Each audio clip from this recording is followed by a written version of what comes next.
Good day! Welcome to part 3, our final part of molecules. And we're talking intermolecular forces. Okay, so intermolecular forces are basically what the name suggests. So intra, think interstates, it's between, and then molecular molecules and their forces. So it's the forces between molecules. And they usually shorten to things like IMF if we're trying to be fancy. We got quite a few of these intermolecular forces, and they're all basically the same thing. They're static electricity. You've got a charge or a part of a charge on a molecule or a part of a molecule, and it's attracted to the opposite charge or part of a charge on another part of a molecule. Now, we can branch these into a couple different types, and we've already talked about one of them. That's going to be ionic. Ionic attractions are an intermolecular force. So we talked about polyatomic ions. Those are basically molecules that are also ions, and they form an ionic lattice. Ionic attractions and the forming of the lattice, etc., can be many, many, many times stronger than the covalent bond. They can be insanely strong. Now, there should be a point, though. If you take a biology class, usually ionic attractions are downplayed, say they're much weaker. Ionic attractions are going to be much stronger. However, they can do some weird things with water, where they'll form an attraction with the water instead of the other ions. So in an aqueous system, one that's made from water, this is a somewhat different story. But the actual attraction, if you were just trying to rip them apart without putting any water in between them and getting fancy and all, is much stronger for ionic attractions because you've got full charges, nice lots of charge. So it's like super static electricity. And by the way, this is a similar story to static electricity. Now, the strongest is the ionic. The weakest is what we call London dispersion forces. And what makes it weak is, for starters, there's no actual charge on anybody.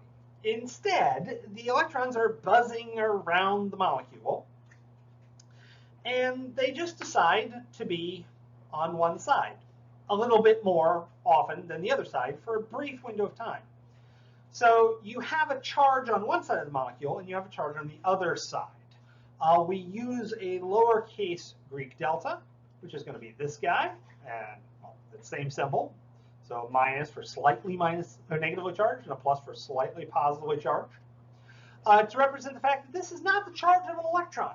This is less than a charge of an electron. It's actually kind of more like the electrons spending slightly more time on that one end for no apparent reason. And, that happens. Opposites charge attracts, just like an ionic compound. But remember, as I just said, there's no actual reason. It's just dumb luck that they're doing this.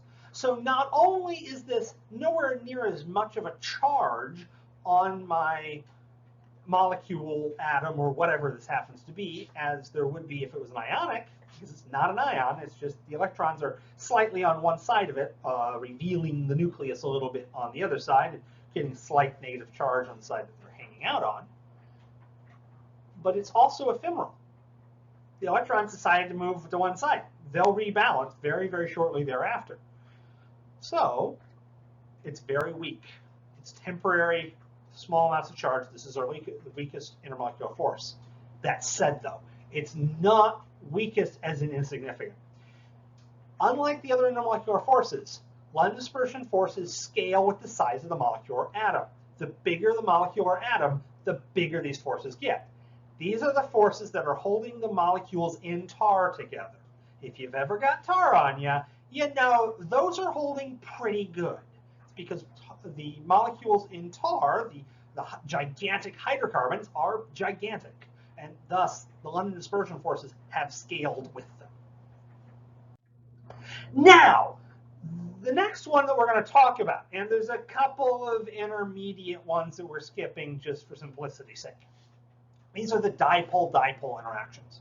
And they're basically just like London dispersion forces, except for the fact that it's not a dumb luck kind of scenario that you have a positive charge on one side and a negative on the other.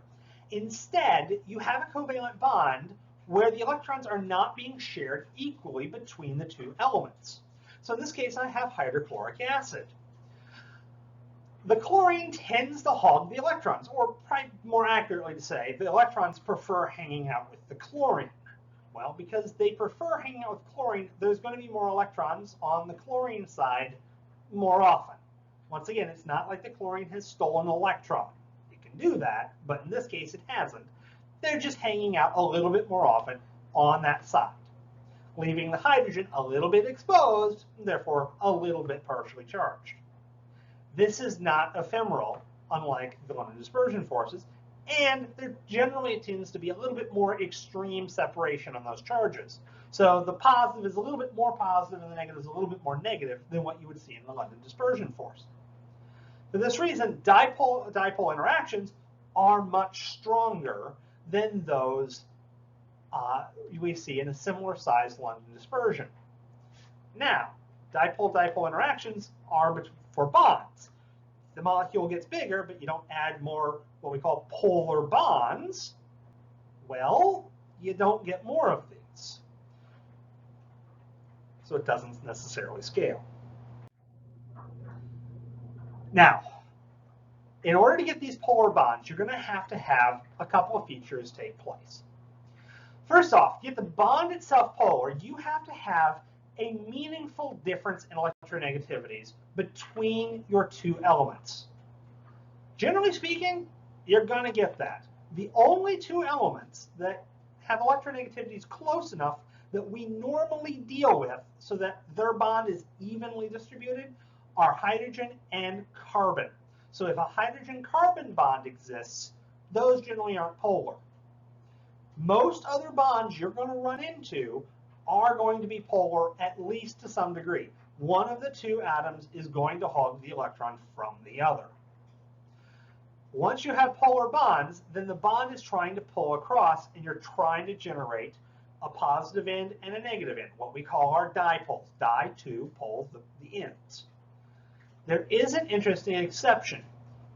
If you arrange the bonds in a specific pattern so that all of the tug of war between the electrons cancels themselves out, then, well, they cancel out. And while the bonds may attempt to be polar, the whole molecule won't have poles. The example we see the most often of this is carbon dioxide. And in carbon dioxide, you have a tug of war. Oxygen, both of them, are more electronegative than the carbon. So this oxygen is trying to pull the electrons towards it. So it wants to have a negative end here and a positive end here. This oxygen is trying to pull the electrons towards it. Once again, negative end here, positive end here. What you end up having is this tug of war, because now the oxygen is trying to pull the electrons not just from the carbon, but from the other oxygen. So this is pulling this way, that's pulling this way. The two elements are the same, so they're identical. And it turns out carbon dioxide, the three atoms occur in a line. Most of the time, you don't get atoms in a straight line. But in carbon dioxide's case, you do. Because they're in a straight line and because they're pulling equally, it's essentially a three-way tug of war with poor carbon being pulled in the middle. No positive or negative ends. Once again, it's an even fight between the two oxygens. Now, one last one we're going to talk about. This is the extreme except for the ionics. This is the hydrogen bonds. Hydrogen bonds are essentially a dipole-dipole interaction. However, they're a pretty extreme case. You need hydrogen, which doesn't really have a great hold on its electrons, and to be honest, it only has one to start with. So if you've got a pretty electronegative atom hooked to it, it can really hog those electrons. Now, you need a pretty electronegative atom. You only have three choices: nitrogen, oxygen, or fluorine. Fluorine's the most electronegative, although it only bonds to one other atom, so the only molecule in this case would be HF that you're dealing with. So normally we're thinking about nitrogen and oxygen. These are able to pull quite hard on the electrons on the hydrogen, creating a very meaningful dipole. The interesting feature, though, when you get such an extreme dipole, the interactions between your dipoles start behaving like an ultra-weak covalent bond. We're only talking about 1% the strength of a covalent bond, but that's actually a lot for what we're talking about. London dispersion forces and normal dipole-dipole interactions are nowhere near this strong. It takes a lot less energy to break these, whereas hydrogen bonds are extremely strong. The other interesting features are that they tend to actually arrange three-dimensionally and try and line up angles, which gives you some rather interesting alignments for molecules that do hydrogen bonding. Although we're not going to be jumping into molecular angles because that's a pretty deep rabbit hole.